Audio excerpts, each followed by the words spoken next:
തോന്നിയ കാര്യമാണ്. നിങ്ങളോട് ഇതുപോലെ ക്വസ്റ്റ്യൻ ചോദിക്കാൻ പറയുമ്പോഴും റെസ്പോണ്ട് ചെയ്യാൻ പറയുമ്പോഴും ഇങ്ങനെ ഇരിക്കരുത്. നിങ്ങൾ എന്തിലേക്കാണ് പോകുന്നത്? കാറ്റ് എഴുതാൻ വേണ്ടിയാണ് നിങ്ങൾ വന്നിരിക്കുന്നതെന്ന് എനിക്കറിയാം, എല്ലാവർക്കും അറിയാം. പക്ഷെ കാറ്റ് എഴുതി നിങ്ങൾ എങ്ങോട്ടാണ് പോകുന്നത്? നേരത്തെ ആർ കെ സാർ പറഞ്ഞ പോലെ നിങ്ങൾ ഹൈ ലെവൽ മാനേജ്മെന്റ് ഇൻസ്റ്റിറ്റ്യൂഷൻസൊക്കെ പറഞ്ഞതുപോലെ മാനേജേഴ്സ് ആകാനാണ് പോകുന്നത്. നിങ്ങൾ ആൾക്കാരെ പ്രോജക്ട്സിനെ മാനേജ് ചെയ്യാനാണ് പോകുന്നത്. You should know what your capable of, you should know your work, you should know the people you are handling, and you should know to respond to a situation. ഇതായിരിക്കും നിങ്ങളുടെ ഇന്റർവ്യൂവിൽ അവർ analyse ചെയ്യാൻ പോകുന്നത്. നിങ്ങൾ ഒരുപാട് കഷ്ടപ്പെട്ട് പഠിച്ചവരാണ്, നിങ്ങൾക്ക് ബുദ്ധിയുള്ളവരാണ്, അല്ലെങ്കിൽ നിങ്ങൾ ഗ്രാസ്പ് ചെയ്യാൻ കഴിവുള്ളവരാണെന്നെല്ലാം നിങ്ങളുടെ സ്കോർ കാണുമ്പോഴേക്കും അവർക്ക് മനസ്സിലാകും. What are you more than that?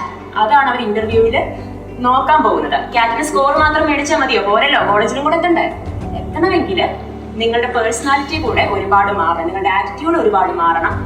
Already മാറിയവർക്ക് ഒരുപാട് ഉയർച്ചയിൽ നിൽക്കുന്നവരുണ്ടാകാം. ഞാൻ ജനറലായിട്ട് പറയുന്നതാണ്, നിങ്ങളെ തന്നെ ഒരു ഹൈ ലെവൽ പൊസിഷനിലേക്ക് എത്തുവാൻ, അല്ലെങ്കിൽ ഇപ്പോൾ നിങ്ങൾ കാണുന്ന ഇപ്പോൾ ഇവിടെ വളരെ കരിസ്മാറ്റിക് ആയിട്ടുള്ള ആൾക്കാരുണ്ടല്ലോ, R K sir, Sushil sir, Vineeth sir, ഇവരൊക്കെ എന്താ ചെയ്യുന്നത്? അവരുടെ ആ പേഴ്സണാലിറ്റി ട്രേറ്റ്സ് നിങ്ങളിലേക്കും കൂടെ എത്തിക്കുവാനായിട്ട് നിങ്ങൾ ശ്രമിക്കണം. സോ ഇനിയിപ്പോ ക്വസ്റ്റ്യൻസ് ചോദിച്ചു. All right. Oh, that's something new. Top 100 ലങ്ങാനൊക്കെ വരുമായിരിക്കും അല്ലേ? Actually, I think top 20 sure ആണ്. Top 20 sure ആണ്. SAT എക്സാമിന് ഓൾ ഇന്ത്യ ലെവലിൽ വാങ്ങിച്ച സ്കോറിനെ പറ്റിയാണ് പറയുന്നത്. സോ ആ ഒരു ഫേസിൽ കാറ്റിന് ഡിസപ്പോയിന്റ്മെന്റ് അല്ലെങ്കിൽ സാറ്റ് ആ സമയത്ത് എന്തായിരുന്നു? ഹാർഡർ എന്നാണോ അതോ? Not at all. Actually, ഒരു എക്സാം, ഞാൻ ഒരുപാട് കോമ്പറ്റേറ്റീവ് എക്സാംസ് എഴുതിയിട്ടുള്ള ആളാണ്, ഒരുപാട് കോമ്പറ്റീഷൻസ് പങ്കെടുത്ത ആളാണ്. Go for a competition. Exams എല്ലാം കോമ്പറ്റേറ്റീവ് ആണ്, ഹൈലി കോമ്പറ്റേറ്റീവ് ആണ്. ഏത് കോമ്പറ്റീഷനിലും your mental state at that point of time is very very crucial.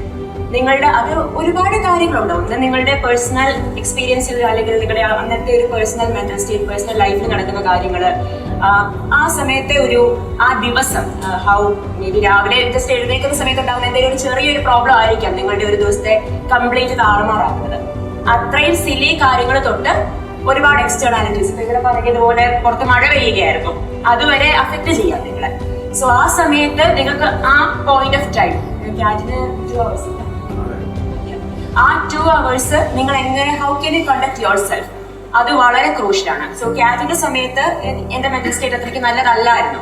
And also എനിക്ക് പ്രിപ്പറേഷനിൽ ഒരുപാട് പാളിച്ചകളുണ്ടായിരുന്നു. സാർ ആദ്യം പറയും, ഞാൻ ലാസ്റ്റ് മിനിറ്റ് പോയി കാറ്റ് അപ്ലൈ ചെയ്ത് എഴുതാൻ പ്രിപ്പയർ ചെയ്ത് ഓൺലൈൻ മെറ്റീരിയൽസ് ഒക്കെ പെട്ടെന്ന് വരുത്തി, അത് ഒരു അത്യാവശ്യം അവിയൽ തരത്തിൽ പോയി അപ്രോച്ച് ചെയ്ത ഒരു എക്സാം ആയിരുന്നു. അവിടെ നിന്ന് സാറ്റ് വാസ് അറൌണ്ട് 2 months later. ഒന്ന്, എന്റെ മെന്റൽ സ്റ്റേറ്റ് ഒരുപാട് മാറിയിട്ടുണ്ട്. ബിക്കോസ് ഈ സമയം ഞാൻ പറഞ്ഞല്ലോ, ലാസ്റ്റ് മിനിറ്റ് അപ്ലൈ ചെയ്തതിന് അതിന് ഒരുപാട് ബാക്ക്ഗ്രൗണ്ട് കാര്യങ്ങളുണ്ട്. സോ എന്റെ ആ സമയത്തെ സിറ്റുവേഷൻ, കാറ്റ് അപ്രോച്ച് ചെയ്ത സമയത്തെ സിറ്റുവേഷൻ ആൻഡ് സാറ്റ് ഇത് തമ്മിൽ വളരെ വ്യത്യാസം ഉണ്ടായിരുന്നു. ഓൾസോ കാറ്റ് കുറെ കൂടെ സ്ട്രെസ്ഫുൾ ആയിട്ടുള്ള എക്സാം ആണ്, ആൻഡ് സാറ്റ് കുറച്ചുകൂടെ റിലാക്സ്ഡ് ആയിട്ടുള്ള എക്സാം ആണ്. ബിക്കോസ് ടൈം കൂടുതലുണ്ട് ആൻഡ് ക്വസ്റ്റ്യൻ ലെവലൊക്കെ ഏതാണ്ട് സെയിം ആണെന്ന് തോന്നുന്നു. പക്ഷെ ആ ടൈമിലുള്ള ആ ഒരു വ്യത്യാസം കാരണം കുറച്ചുകൂടി റിലാക്സ്ഡ് ആയിട്ട് നിങ്ങൾക്ക് അപ്രോച്ച് ചെയ്യാൻ പറ്റും. ആൻഡ് ഓൾസോ എനിക്ക് സാറ്റിന്റെ ക്വസ്റ്റ്യൻസിന്റെ ഒരു കാര്യം, ഡിസിഷൻ മേക്കിംഗ് എന്ന് പറഞ്ഞ ഒരു എൻറ്റയർലി ഒരു യുണീക് ടൈപ്പ് ഓഫ് സെക്ഷൻ ഉണ്ട്. അത് ആക്ച്വലി എനിക്ക് പേഴ്സണലി വളരെ ഇഷ്ടമുള്ള ഒരു സെക്ഷനും കൂടെയാണ്. സോ ആൻഡ് ഐ തിങ്ക് സാറ്റിന് നിങ്ങൾക്ക് സെക്ഷൻസ് തമ്മിൽ അങ്ങോട്ടും ഇങ്ങോട്ടും മാറി അറ്റൻഡ് ചെയ്യാൻ പറ്റും. കാറ്റിന് ഒരു ഓർഡർ ആണ്, ആദ്യം ARC, പിന്നെ DALR, പിന്നെ ക്വാണ്ട്. ഇതിലേതെങ്കിലും ഇപ്പം ARC ആദ്യമേ കണ്ട് പ്രശ്നമായെങ്കിൽ അത് നിങ്ങളെ മൊത്തത്തിൽ അങ്ങോട്ട് അഫക്ട് ചെയ്യും. പക്ഷെ സാറ്റിന് ഇങ്ങനെ മാറാനുള്ള ഒരു സാധ്യതയുള്ളത് കൊണ്ട് അതും you can use that your advantage. അങ്ങനെ എനിക്ക് സ്ട്രാറ്റജി വൈസ് കുറെ കൂടെ എളുപ്പമായിട്ടുള്ള, അല്ലെങ്കിൽ എന്റെ അപ്രോച്ചിലേക്ക് വഴങ്ങുന്ന ഒരു എക്സാം ആയിരുന്നു സാറ്റ്. സോ അതുകൊണ്ടായിരിക്കാം ഞാൻ അതിന് കൂടുതൽ സ്കോർ ചെയ്തത്. കാറ്റില് ഈ എന്റെ കൺട്രോളിൽ നിൽക്കാതെ പോയ, അല്ലെങ്കിൽ എനിക്ക് വഴക്കിയെടുക്കുവാൻ സാധിക്കാതെ പോയ ചില ഫാക്ടേഴ്സ് ഉണ്ടായിരുന്നു. അതുകൊണ്ടായിരിക്കാം കാറ്റിന് ഈ 96 point സംതിങ്ങില് എനിക്ക് ഒതുങ്ങേണ്ടി വന്നത്. പക്ഷെ ഏതാണെങ്കിലും അത് യു ഫൈൻഡ് യുവർ പ്രോബ്ലംസ്. അതിപ്പോൾ ഈ പ്രാക്ടീസ് ചെയ്യുന്ന സമയത്ത് മോക്ക് ടെസ്റ്റ്, അതുകൊണ്ടാണ് പറയുന്നത് മോക്ക് ടെസ്റ്റ് വളരെ ഇമ്പോർട്ടന്റ് ആണ്. എത്ര എണ്ണം എഴുതാവോ അത്രയും നല്ലത്. പഠിച്ചിട്ടില്ലെങ്കിൽ കൂടെ പോയി എഴുതുവാണെങ്കിൽ അത്രയും നല്ലത്. അതിന്റെ സൊല്യൂഷൻസ് വായിക്കുക, ഫീഡ്ബാക്കുകൾ കേൾക്കുക.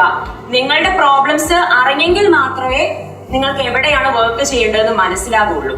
അത് വർക്ക് ചെയ്തെങ്കിൽ മാത്രമേ ലാസ്റ്റ് ഇതിൽ ഏതെങ്കിലും ഒക്കെ പ്രോബ്ലംസ് ആയിരിക്കും ഫൈനൽ എക്സാമിന്റെ സമയത്ത് നിങ്ങളെ കാത്തിരിക്കാൻ പോകുന്നത്.